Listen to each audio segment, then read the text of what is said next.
여러분 안녕하십니까? 이수욱TV 이수욱입니다. 지지난주부터 역동적으로 세상은 변하고 있습니다. 대한민국 사회가 이렇게 역동적으로 변한 게 많지 않았죠. 대선을 통해서 윤석열 대통령 당선인이 배출이 되면서 대한민국 사회는 지금 상당히 변하고 있습니다. 오늘은 그래서 이렇게 그 시사 문제에 들어가기 이전에 한번 그 시를 하나 읽고 들어가려고 합니다. 이즈음에 이제 섬진강에 이제 매화꽃이 피지 않겠습니까? 그러한 내용을 제가 글로 적었던 것을 한번 제 자작 그 글이지만 한번 여러분들에게 이 섬진강 매화꽃이 흐드러지는 그 경치를 풍광을 낭독을 하면 여러분들의 마음이 봄처럼 아름다워지지 않을까, 그런 생각에 한번 글을 하나 읽어보도록 하겠습니다. 물론 이거는 이수욱 제가 직접 그렇게 쓴 글입니다. 제목은 섬진강 매화입니다. 제목 섬진강 매화.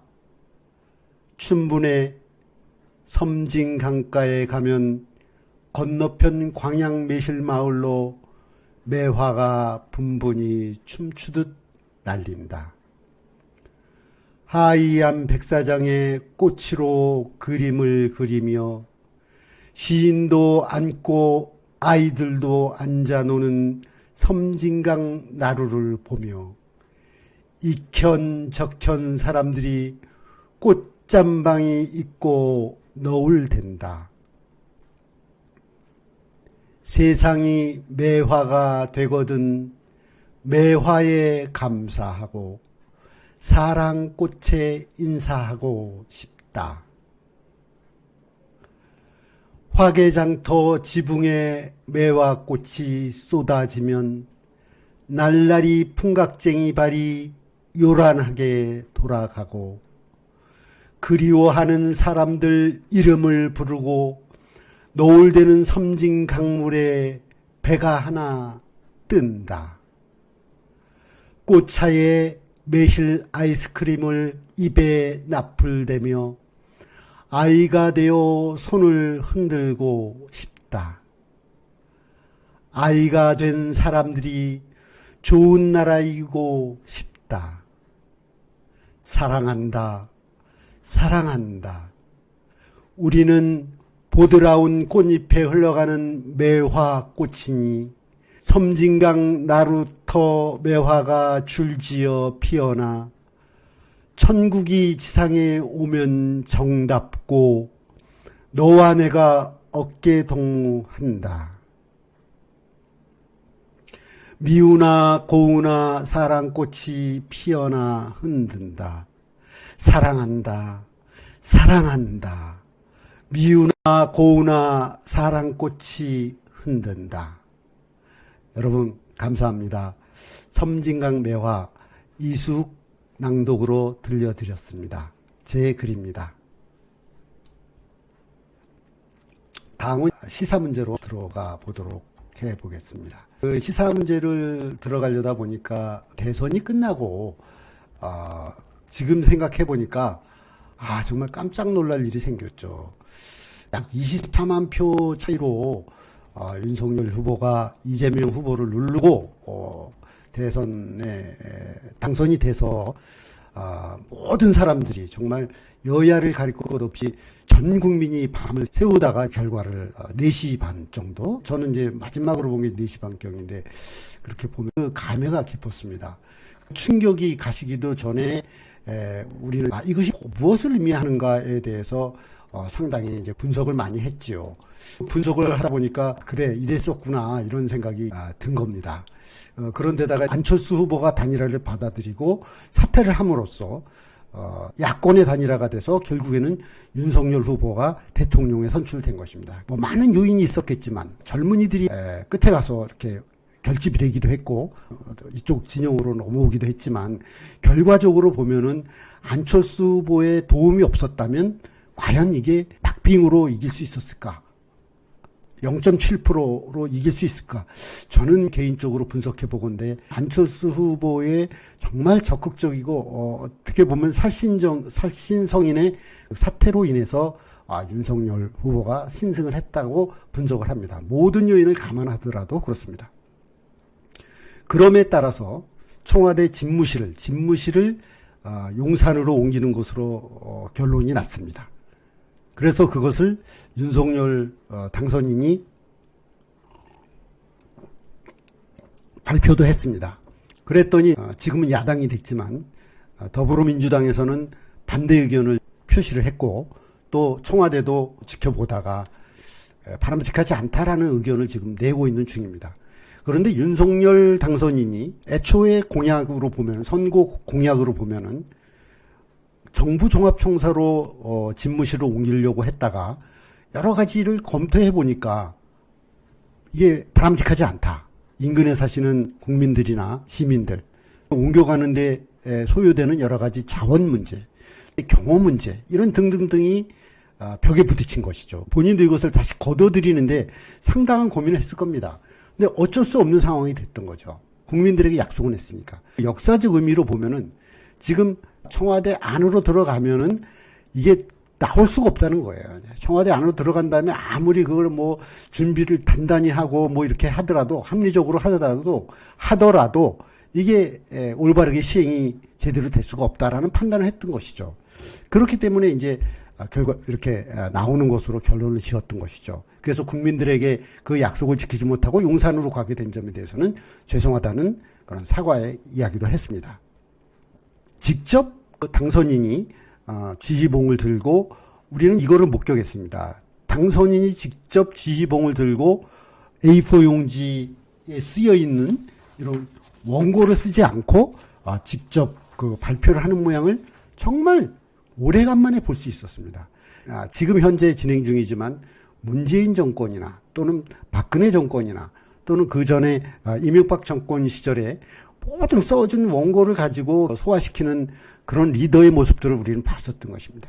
그런데 윤석열 당선인은 직접 자기 육성을 가지고 직접 자기의 몸을 써서 바디랭귀지를 써서 발표를 하고 그 발표에 대해서 질문도 받고 그 발표에 대해서 자기의 생각이라든가 세부적으로 들어가는 건물의 그 위치도까지도 세세하게 자기가 공부를 한 것을 가지고 국방부 지금 본관의 위치로 청와대 집무실이 들어가고, 그렇게 되면 국방부 집무실은 옆에 있는 합참으로 가고, 이런 것까지도 소화를 시켰던 것이고, 거기에 따른 그 주위 환경의 변화, 거기에 뭐 100만 평이라든가 50만 평이 되는 부분을 국민에게 공원으로 돌려주고, 청와대도 국민들에게 돌려주고, 이러한 것을 스스로 소화를 시켜서 이야기를 할 수 있었던 것입니다. 남들은 그렇게 얘기했죠. 그 국방부 앞들, 다시 말해서 이제 앞으로 될 청와대 앞들의 방공호가 있고 뭐 이렇게 하다는데 그게 국가기밀이고 군사기밀이라고 했지만은 일부 사람들이 그랬습니다. 그거 무슨 국가기밀이냐. 아니, 그 대통령이 머무는 그 앞쪽에 방공호 있는 거 당연한 거 아니냐. 당연히 발칸포 있는 거 아니냐. 이렇게 대응을 했던 것입니다. 그 우습게 되는 거죠. 그런 지적 자체가 우습게 된 것입니다. 일설에는 전 국방부 장관을 지냈고 안보실장을 지낸 김관진 실장이 그 부분을 이렇게 재연을 했다는 얘기가 있지 않습니까?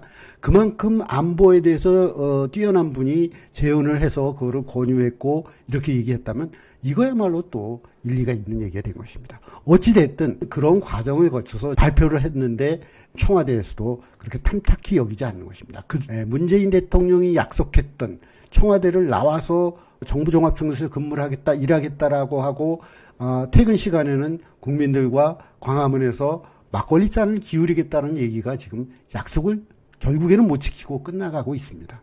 그런데 신임 대통령이 하겠다고 하는 사항에 대해서 저렇게 반대를 하는 게 맞는지, 또는 청와대 게시판에 그거를 반대하는 사람들의 청원에 이틀 만에 30만 명을 도달했다. 이것이 맞는 것인지, 이것에 우리들은 상당히 놀라워하고 있는 겁니다. 바로 이런 것이 우리 국민들의 소통이 뭔가 이렇게 맥혀 있구나, 많이 맥혀 있는 게 아니냐. 또 승자와 패자가 보여주는 멋진 젠틀한 그런 모습이 가려지고 있다. 이재명 후보는 그러고 나서 조용해졌습니다. 사실은 이재명 후보는. 그런데 이재명 후보가 아닌 청와대에서 그러한 논평을 해줄 때 과연 이것이 멋진 그 인수인계가 될 것이냐 의아심을 갖게 합니다. 다음에 이제 여러분에게 말씀드릴 것은 이수국 TV가 그동안에 이제 몇 번 이제 단일화가 꼭 돼야 된다. 단일화는 꼭 된다라고 저는 이제 말씀을 드렸지 않습니까? 단일화가 됐어요. 그래서 결국에는 대선에서 윤석열 후보가 승리를 했습니다.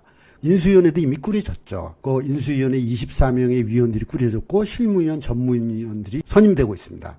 개인적으로 의견을 이제 몇 가지 좀 말씀드리려고 합니다. 그 당시 제가 그때 쓴 글에 보면은 안철수 대표가 대통령직 인수위원장의 위원장으로 됐으면 좋겠다. 그리고 책임 국무총리를 받았으면 좋겠다라고 했는데 이제 잘 맞았는지 모르겠지만 그렇게 됐습니다. 제가 안철수 대표를 여러 번 언급하게 된 것은 2003년도에 제가 지방에 가서 일을 할 때 영혼이 있는 승부사 CEO 안철수를 직접 읽었고 한 2번, 3번 읽었습니다. 그 안철수 대표가 갖고 있는 잠재력, 그분이 가지고 있는 융합과 새로운 그 미래 산업에 대한 안목은 이건 충분히 이해가 된다는 것이죠. 그래서 그것이 IT뿐만이 아니고 원자력, 그 다음에 IT, BT, 그 다음에 나노, NT까지를 다 아우르는, 그래서 거기에는 과학기술에 나아갈 길을 잘 보고 있고 그동안에 공부해오고 실천해온 사람이기 때문에 이분이 책임 총리가 돼서 과학기술 중심으로 나라를 바꿔가면 되지 않냐, 이런 의미에서 말씀을 드렸던 것이고, 이영 국회의원과 그 다음에 원희룡 정책본부장 당시에 그분들이 발표했던 디지털 플랫폼 정부, 이런 것들이 앞으로 우리나라가 G7 국가로 도약하기 위해서는 정부 조직이 그렇게 돼야 되고, 정부 조직이 구조적으로 흘러가는 동안에 민간이 가지고 있는 4차 산업혁명의 역량이 같이 어우러질 때 우리나라가 미래를 바라볼 수 있다, 이런 의미였습니다. 그렇게 되기 위해서는 우리나라 예산이 더 얹어진다는 건 돈을 많이 번다는 얘기죠. RCT라든가, 우리 이제 컨텐츠에서도 돈을 벌고, 자동차 배터리를 우리나라가 만들고 있지 않습니까? 리튬 배터리를 만들고, 차체 가솔린 엔진 넣는 그 판에다가 배터리를 얹게 되면은 그것이 동력이 돼서 많은 수출을 할 수 있게 되겠죠. 당연하겠죠. 지금도 하고 있습니다. 분량이 상당히 늘어날 것이다라는 얘기죠. 총체적으로 현대기아차는 차체 산업 지금 세계 7위 정도 되는데, 차체에다가 배터리를 갖다가 얹어서 더불어서 반도체 산업을 갖고 있지 않습니까? 반도체가 뭡니까? IoT라든가 자동차에 들어가는 사물 인터넷이라든가 인공지능이 돌아가는, 또는 메타버스라고 하는 이런 증강현실이라든가 가상현실을 갖다가 합친 듯한 이런 메타버스, 이런 기능이 모든 것이 여기에 들어가게 되면은, 자율 전기 자동차에 들어가게 되면은 스마트 도로를 다니면서 많은 부가가치를 창출한다 이겁니다. 이러한 시스템을 우리가 먼저 선점해서 글로벌 시장에 내놓으면은 테슬라도 우리 거 쓸 것이고, 당연히 벤츠도 우리 거 쓸 것이고, BMW도 우리 거 쓸 것입니다. 우리나라의 이 자동차 제조 공정을 당연히 쓰게 됩니다. 그렇게 되면 어떻게 되겠습니까? 자동차 산업이 커진다는 의미는 일본이 도요타 자동차 때문에 오늘날 일본 하면 도요타 아니겠습니까? 도요타의 중부 도시의 전체가 도요타 자동차의 차체, 기후 차체라는 것이 있고, 주위에 한 30km 반경의 클러스터가 형성이 돼서 일본이 자동차 산업으로 오늘날 크게 된 것입니다.